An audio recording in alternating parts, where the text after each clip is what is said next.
Think about the sheer volume of global internet traffic today for just a second.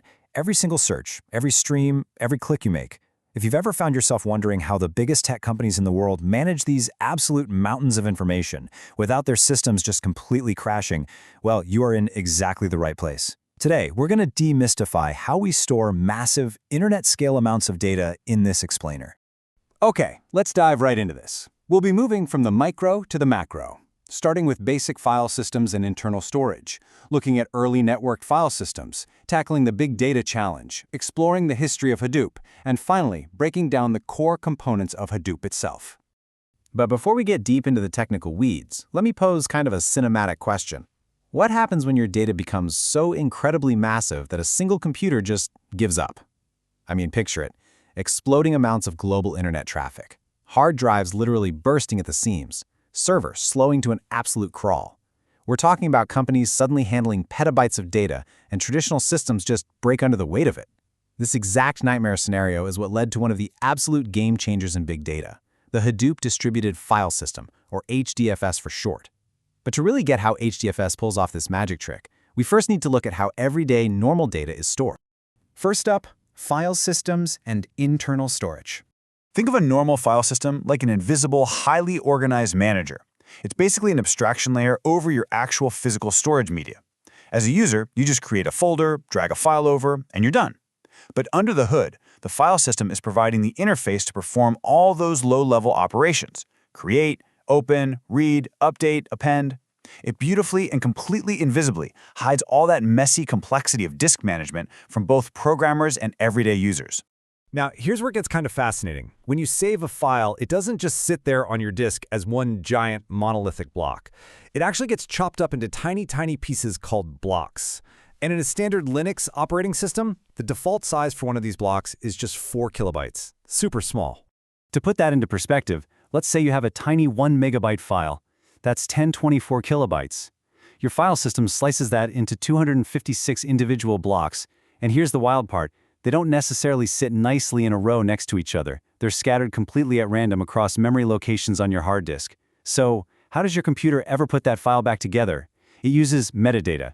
The metadata acts like a treasure map, linking specific block IDs, like say B5 or B200, to their exact memory index on the disk. It's like a giant puzzle coming together on a micro level. But what happens when we stop looking at a single personal hard drive and start trying to share these files across a network? Moving on to Section 2. Early networked file systems. This perfectly illustrates the bumpy evolution of network storage. First, we have the Network File System, or NFS. It let users access files over a network, which was great, but it had a massive flaw. It cached these tiny chunks of files on the client side, and then it had to constantly invalidate that cache, literally every 30 milliseconds, just to check the server to see if anything changed. Imagine asking, "Are we there yet?" every 30 milliseconds. It caused massive network congestion, limiting NFS to scaling to only about 100 nodes. Then the Andrew File System, or AFS, tweaked the formula. Instead of tiny chunks, the client downloaded the entire file and slapped a notify lock on the server. The server took over the job of pushing updates to the client only when a file actually changed. Way less network chatter. This allowed AFS to scale up to roughly 1,000 nodes. Scaling to 1,000 nodes sounds amazing, right? But then, the internet age really took off. Which brings us to Section 3, the big data challenge. Suddenly, datasets were growing so ridiculously fast that even AFS couldn't keep up. We hit a genuine crisis moment. When a single file gets bigger than the available storage space on a single machine, you've really only got two options. Option one is vertical scaling. Basically, you upgrade your existing server, you buy huge hard drives, massive CPUs, tons of RAM. But let's be real, that gets ridiculously expensive, and eventually, physics gets in the way. You can only build a server so big. Option 2 is horizontal scaling. Instead of one ultra-expensive supercomputer, you string together a bunch of cheap, everyday commodity machines and just spread the data out across them. It's infinitely cheaper, and you can keep scaling it practically forever. Horizontal scaling absolutely became the necessary strategy for massive data. But spreading your data out creates a totally new headache for processing it, which brings us to this absolutely crucial architectural rule of big data: moving computation is cheaper than moving data. Think about it. If your dataset is terabytes in size, trying to shove all that data across a network to your application is going to instantly create a massive bottleneck. The brilliant fix: you migrate the tiny software program to the actual physical machine where the massive data is already sitting. Let's dive into Section 4, the history of Hadoop. So who actually figured out how to build a system that could do this? Well, here's the human story behind the tech.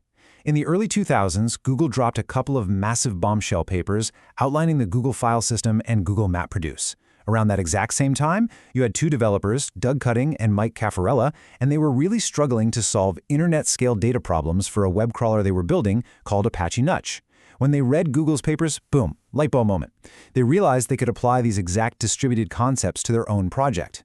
They combined forces, wrote the code, and birthed a brand new open-source framework under the Apache Software Foundation. They called it Hadoop. Which leads us to our final section, core components of Hadoop. The crucial thing you've got to understand here is that a Hadoop cluster isn't just one single piece of software. It's an ecosystem of components working together so flawlessly they feel like one machine. There are three main pieces to this puzzle. First, you have HDFS. That's our distributed file system handling the actual physical storage across all those cheap commodity machines. Second, MapReduce. That's the programming model that actually processes this large-scale data. And third, Yarn, which acts as the resource management platform, scheduling the jobs and managing the compute traffic. Storage, processing, and management, all locked in perfectly. Now, what's really interesting about HDFS specifically is its master-slave architecture. You have the NameNode, which is the master server. Think of it as the ultimate traffic cop. It arbitrates access, makes all the decisions about data replication, and keeps that metadata map, called the FS image, right in its active memory. But here's the genius part. The actual user data never ever flows through the NameNode. The files themselves are held by the DataNodes. These are the slave servers running on that commodity hardware. They manage their own attached physical storage and directly serve all the actual read and write requests from the clients. Now, remember earlier when we said standard file systems chop data into those tiny 4 kilobyte blocks? Well, HDFS is tuned specifically for gigabytes and terabytes of data. So a standard block on HDFS isn't 4 kilobytes. It is a whopping 64 megabytes, sometimes even 128 megabytes. That is huge. And they do that specifically to drastically cut down on the amount of metadata the NameNode has to track and memorize. To wrap up just how insanely robust this system is, let's look at a few of its incredibly clever design choices. It uses a write once, read many model, meaning you write a massive file once, and then you just read it over and over without constantly tweaking the original. It is purely tuned for high-throughput batch processing, not low-latency interactive use. But the absolute best part? It completely assumes that your hardware is going to fail. It expects it. It takes those 64 megabyte blocks and copies them across totally different server racks for fault tolerance. The NameNode constantly listens for a heartbeat signal from every single data node.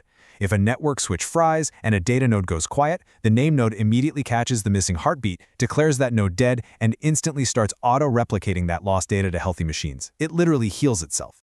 It's truly amazing, right? We've gone from a tiny 4 kilobyte block on your personal laptop to a self-healing, globally distributed ecosystem capable of managing petabytes of data without breaking a sweat. But, technology never stands still. So I want to leave you with this final thought. As our global data infrastructure expands even further to handle real-time artificial intelligence and instant massive data streaming, how will these foundational master-slave and horizontal scaling concepts of HDFS continue to evolve? It is an incredible space to watch. Thank you so much for hanging out with me for this explainer, and keep exploring.